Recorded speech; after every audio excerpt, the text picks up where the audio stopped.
বিশ্বের অন্যতম প্রভাবশালী রাষ্ট্রপ্রধান হয়েও সাধারণ মানুষের মতো রাস্তার ধারের এক ক্যাফেতে সময় কাটাচ্ছেন কাতারের আমির Sheikh Tamim bin Hamad Al Thani.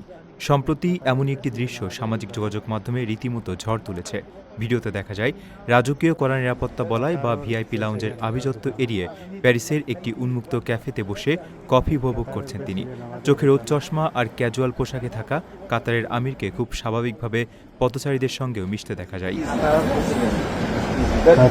তবে নেটিজেনদের আগ্রহের কেন্দ্রবিন্দুতে কেবল আমিরের এই সাধারণ জীবনযাপনই ছিল না, তার সঙ্গীর উপস্থিতিও কৌতূহল বাড়িয়েছে বহুগুণ।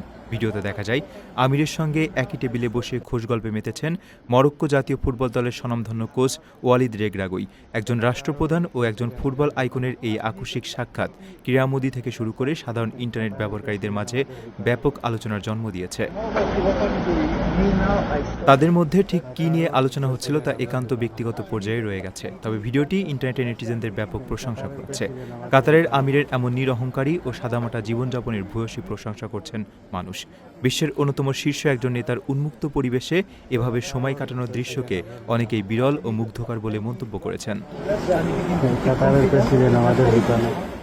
প্রথমবারের মতো প্রবাসীর সিটিতে শুরু হলো কমার্শিয়াল শপ বরাদ্দ। আপনার ব্যবসাকে দিন একটি আধুনিক ও সম্ভাবনাময় ঠিকানা। একই সঙ্গে নিশ্চিত করুন ভবিষ্যতে লাভজনক বিনিয়োগ। সীমিত সংখ্যক কমার্শিয়াল স্পেস এখন বুকিং চলছে। স্ক্রিনে প্রদর্শিত নাম্বারে আজই যোগাযোগ করুন এবং আপনার পছন্দের শপটি বুকিং নিশ্চিত করুন। স্পেস সীমিত, তাই দেরি নয়, আজই বুকিং করুন। প্রবাসীর সিটি, আপনার ব্যবসা ও বিনিয়োগের স্মার্ট সমাধান।